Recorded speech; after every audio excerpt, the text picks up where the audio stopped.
Well, it's that time of year for many of us when the college football preview magazines start rolling out, and none better than this one right here. Phil Steele, been a staple for going on 30 years now, and he's joining us on Heartland College Sports. I'm Pete Mundo. It's always good to be with you, whether you're on YouTube or the podcast. As always, we appreciate you taking a couple of seconds out and hitting that subscribe button. And as always, thank you to our radio affiliates who carry the show. Phil, just talking about this briefly off the air before we got going here, the way that your job has changed in the era of the transfer portal, how has that made your life more difficult when it comes to putting together the best magazine in college football? Yeah, not only made my life more difficult, but the coaches as well. It used to be, Pete, once spring practice was over, you had rosters were set. Now spring practice is over and the transfer portal opens up May 1st, closes May 15th. So there's all kinds of folks jumping in the portal, jumping out of the portal, landing at different places. And it's a very active month of May and into the month of June as far as tracking where players go. And what I do now is, the only way I can fit in talking to 125 of the 133 head coaches like I did this year is to do it over a 5-6 week period. So you do actually have to start sometime in May, and then they just update me. They'll text me, hey, this guy's gone, this guy's back. And we make sure we got it all in. Some of the magazines were in the newsstands June 1st. I don't know how you do that because that means you had to go to the press May 1st, which is before the transfer portal even closed. But it's made it a little bit more hectic in the month of May for us. Well, speaking of hectic, the Big 12, of course, adding 4 new teams to the conference, Phil. And when you look at UCF, Cincinnati, Houston, and BYU, I mean, we'll go through the Big 12 as a whole. But of these 4 new teams, who do you feel like is most ready to compete immediately in this conference? The one I'm going to go with, Pete, is UCF. When I talked to Coach Malzahn, going over the squad with him, he said he's been preparing for the move to the Big 12 for a couple of years now. They're pretty stable at the quarterback position with John Rice Plumlee, who, of course, a very dangerous runner, but also a solid passer. I think they have better depth now at quarterback should Plumlee get injured. They've got a Timmy McClain and a Xavier Williams. You look at the talent they have on the offensive line and defensively, they've got a lot of all-conference players. And remember, Gus Malzahn coached in the SEC, so this isn't a big step up for him conference-wise. It is for the team, but he's been preparing for it for 2 years. I think UCF is the most talented of the 4 teams and the best prepared. Yeah, and when you look at the rest of these, I mean, is there one that sticks out to you as being most concerning as they get set for their new venture into the Big 12 conference? Yeah, the one thing I wouldn't want to be doing is having a new head coach with an inexperienced team, and that's what Cincinnati has this year. Cincinnati's had a lot of great success recently. They went 13-1 2 years ago, 9-4 last year, but now they have a brand new head coach in Scott Satterfield, so the players have to learn him. He has to learn the players. They only have 3 starters back on offense, 6 starters back on defense, so it's a lightly experienced group. First-year head coach. And, I'll tell you, Pete, in my coaching rankings in the magazine, I usually rate first-year head coaches lower. As an example, in the Big Ten, for example, I've got great respect for Matt Rule and Luke Fickell, but they're rated towards the bottom because they're first-year head coaches. I can tell you every single second-year head coach I've ever talked to has said, boy, Phil, we're in much better shape this year. I know the players know the systems. We're all set and ready to go. So first-year head coaches do have something they have to overcome, and then having an inexperienced team on top of it, I think Cincinnati fits into that category. Now, when you look at some of the old teams, Phil, as we look at the Big 12 conference here, TCU, of course, gets to a national championship. Nobody predicted this 1 year ago. But, I love what you do with the bull market and the bear market, kind of like a stock market indicator. And when you look at TCU, I mean, you can be the biggest TCU homer, but there's only one direction to go, it seems like, when you look at loss of talent and then also getting a few breaks and having the ball bounce your way. I mean, take us through the analysis of that and what it could mean for a team like TCU this season. Yeah, and all the key indicators, like you pointed out, Pete, are saying that TCU's going down this year. You look at the stock market indicator as them as a minus 6.9. The offensive YPP last year, they had an incredible 11.7. I do an article in the magazine that says if you have that kind of good fortune on offense, you generally drop the next year. They're taking on a tougher schedule this season. There's a lot of areas they're in the going down box. Now, the one they're not, is when I talked to Coach Dykes going over the team with them. He felt pretty good about the talent they have. Comparing it to last year's team, he feels they're pretty much on par. But I think, as you pointed out, they caught a lot of breaks last year. There were a lot of weeks where it appeared that they were about to lose and somehow pulled out the win. I don't see any way they get anywhere near last year's 13-win total. But Coach Dykes does like this year's squad. Mm-hmm. You look at teams that you've got in your bull market side. You have 3 Big 12 teams in your top 10. You've got Oklahoma, along with Iowa State and Oklahoma State, 3 teams and 3 fan bases that firmly believe they underachieved last year. How do you determine who gets on that list, and why are those 3 Big 12 teams worthy? Yeah, the stock market indicator in the magazine basically takes a look at the 2 years prior to last year and then last year. And it's been a very good indicator. In Oklahoma, for example, they're off a 9 and 11 win season. So they averaged 10 wins per year in 2020, 2021, and then dropped to 6 last year. Generally, that means they're going to get back towards that 10 level. And I am actually bullish on all 3 teams this year, not just because of the stock market indicator, but because of a lot of things that go in their favor. In Oklahoma's case, I think they have better talent than they did last year, especially on the defensive side of the ball. Coach Venables hit the transfer portal hard. They brought in a ton of transfers on the defensive side. There's no way Venables is going to have a defense that allows 461 yards per game like it did last year. And it's sort of a complex defense. It takes a little bit of time to understand. This defense, they understand it this year. Remember, Dylan Gabriel got hurt last year. He's back and healthy. The offensive line's solid. In Vegas right now, Oklahoma is actually favored in 11 of their 12 games. Now, with Oklahoma State, one of the key indicators for me this year is schedule. They have an amazing schedule this year. I'm not sure who they have pictures of the Big 12, but I'll tell you what, they play 6 teams that were not Power 5 teams last year. They avoid Texas, TCU, and Baylor.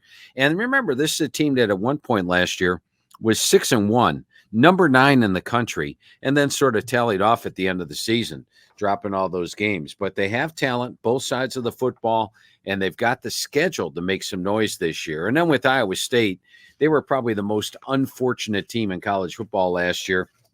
They were the anti-TCU, where TCU was winning all these fourth quarter comebacks and pulling out miracle wins. Iowa State was blowing fourth quarter leads. They had 4 fourth quarter leads that they lost. Had they held on to those leads, it would have been an 8-4 team last year. And you look at them as far as their conference numbers go, they were plus 52 yards per game. Now, generally when a team is plus 52 yards per game playing a 9-game schedule, there's something like 6-3. But this Iowa State team last year in conference play was just 1-8. So they lost a ton of close games where they missed a field goal at the end of the game to lose, a key turnover, 5 plays away from being 9-3 last year. They've got 15 returning starters back. I think Iowa State makes a big jump this year. Now, the team you've got at the top of the Big 12, Phil Steele, is the Texas Longhorns. Of course, you're not alone in that. When you look at the talent, you can't deny it with Steve Sarkisian's group this year. So is Phil Steele ready to say that Texas is officially back? And if so, why? Well, I don't feel Texas is back until they get back to being what Texas was, which was a national title contender every year. I think, you get in there and do it one year, that doesn't even mean Texas is back. And I'll tell you this, last year I didn't have Texas at the top of the Big 12. I had them about in the number 4 slot last year.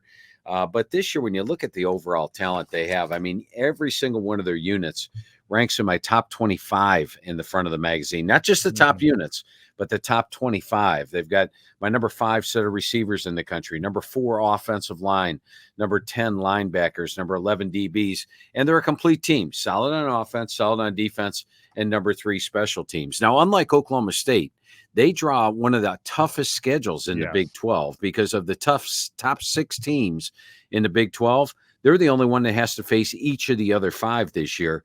So the schedule's not easy, but 16 returning starters. And talent-wise, if you look at my ratings in the magazine, the Big 12 unit rankings on page 138, I actually have them in the number 1 category in all the positions. There's some ties there for the number 1 spots, but I think Texas is the most talented team this year. One thing you can't ever quantify, Phil Steele joining us here on the show. It's always great to have him on. The Preview magazine is always a must have as you get ready for college football. Teams like OU and Texas, it's their last season, of course, in the Big 12 Conference. They always get everybody's best shot, but it feels like that will be on steroids this year. There's probably no way to quantify it. So how would Phil Steele analyze that part of what's going to be a very unique and likely topsy-turvy Big 12 season? Yeah, and that was definitely put into my factors as far as, even though I have Texas and Oklahoma as the two teams at the top, that was my biggest concern when I was listening up the top. I'm like, whoa, well, wait a minute. It's their last year in the Big 12. And so that is definitely a question mark heading into the season, and it's something you can't really quantify.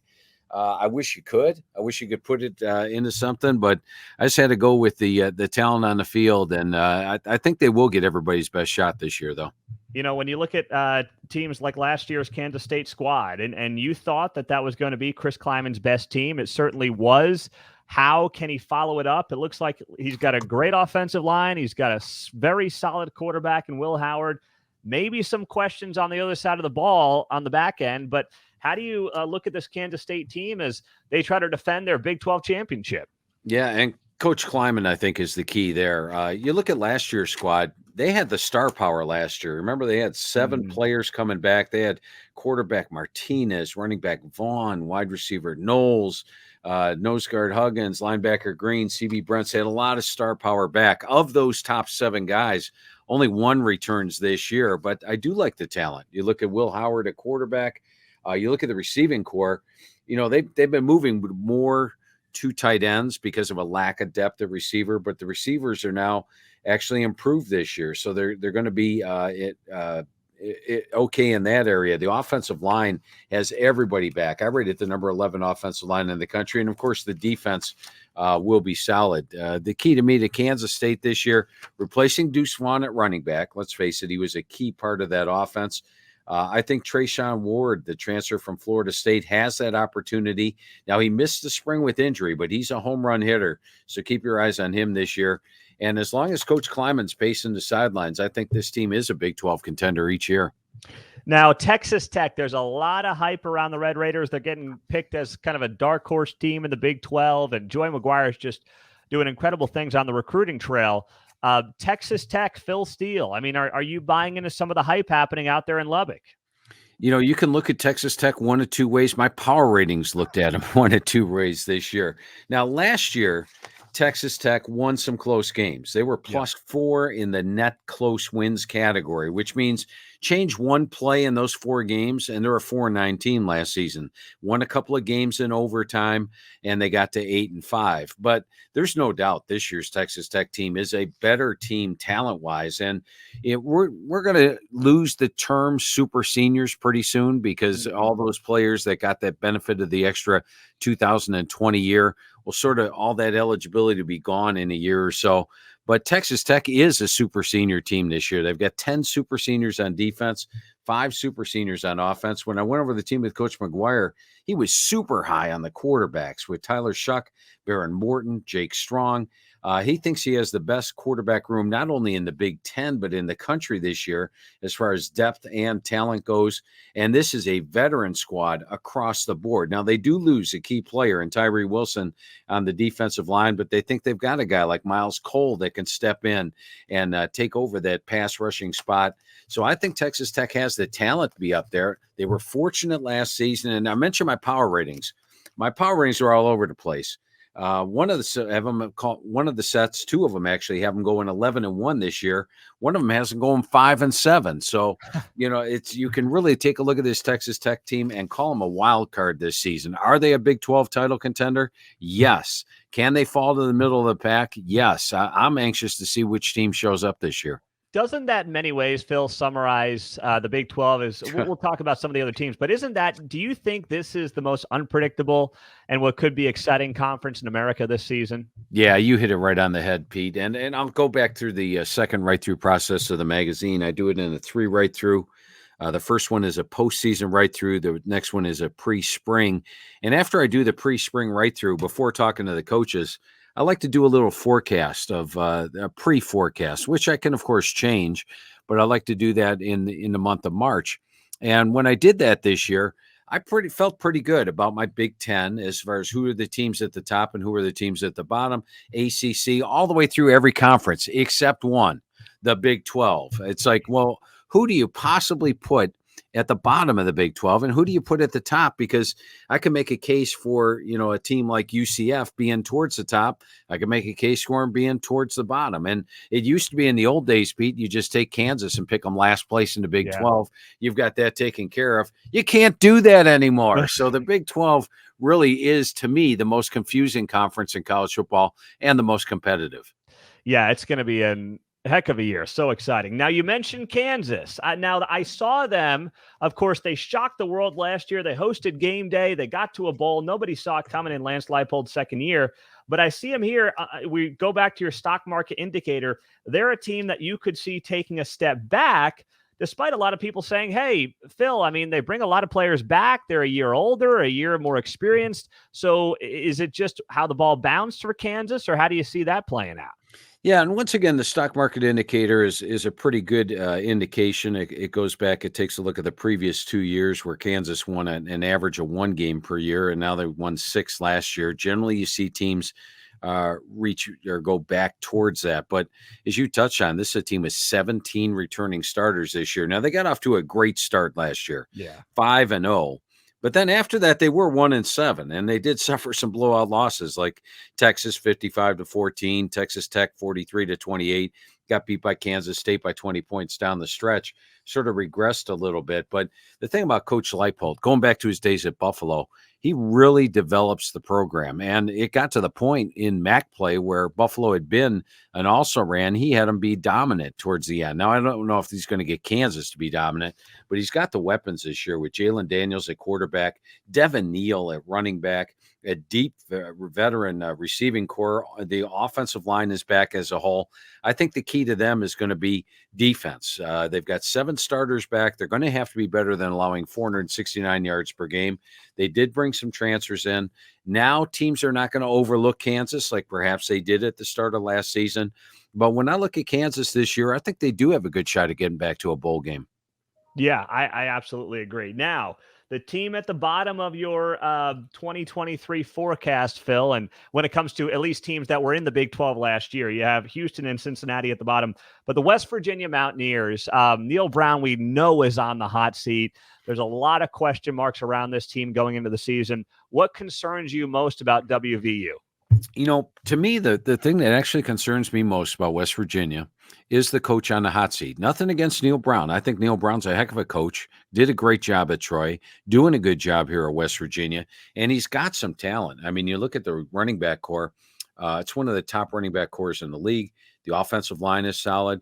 They've got the quarterback, I think, in Garrett Green, and also Nico Miracle that can get it done. And defensively, they look pretty solid. Like a player like Sean Martin up front. The thing that concerns me most, I'm going to go back to Auburn last year.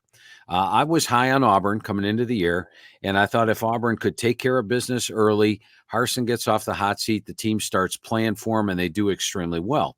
Well, what happened was they lost that game to Penn State, a very poor second half, probably should have been in the lead, and then got blown out. And right after that, Brian Harsin was a dead man walking.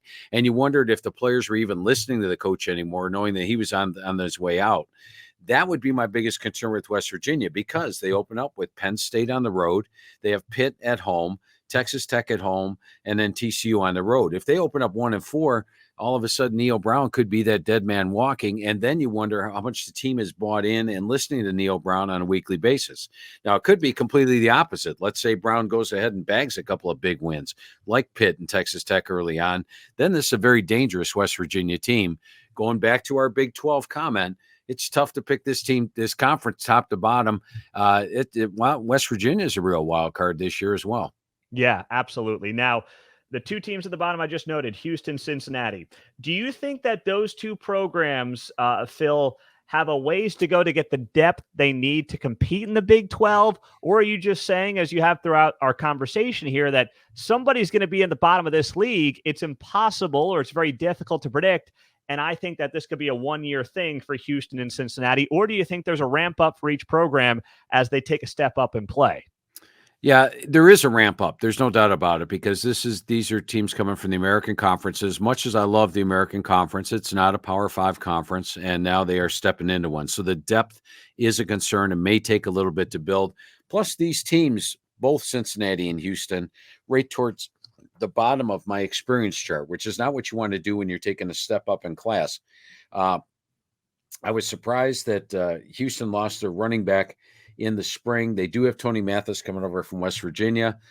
Question marks at quarterback. Donovan Smith should be able to step in and do well, but he's rather inexperienced at this point.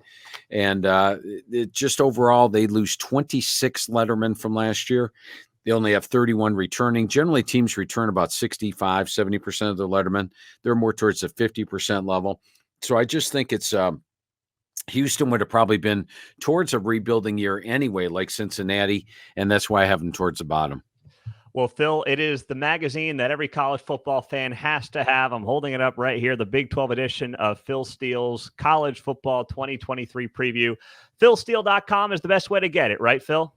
Yeah, PhilSteele.com. And when you go to PhilSteele.com and order the magazine, you get the hard copy, but we also give you the digital copy absolutely free right now. And if you get the digital copy is actually updated all the way through September. Now, the two stores that have it, we used to be at every store, but we cut that out. We're at two stores this year, Barnes & Noble and Books A Million. Probably right there in Kansas City, we're looking at Barnes & Noble is your best bet. They are loaded up with magazines right now, so you can walk into your Barnes & Noble and get one today, or you can order one at PhilSteele.com and get the digital as well. Love it. You got to do it. It's the best part of summer reading is Phil Steele's College Football Preview magazine. We always appreciate him joining us. If you're new to the show, hit that subscribe button on the podcast or on YouTube. And always thank you to our radio affiliates. Phil, thanks so much for all the work you put in for this. We so appreciate it. And thanks for joining us on the show. Hey, Pete, always a lot of fun talking football with you, my friend. Had a great time today. Absolutely.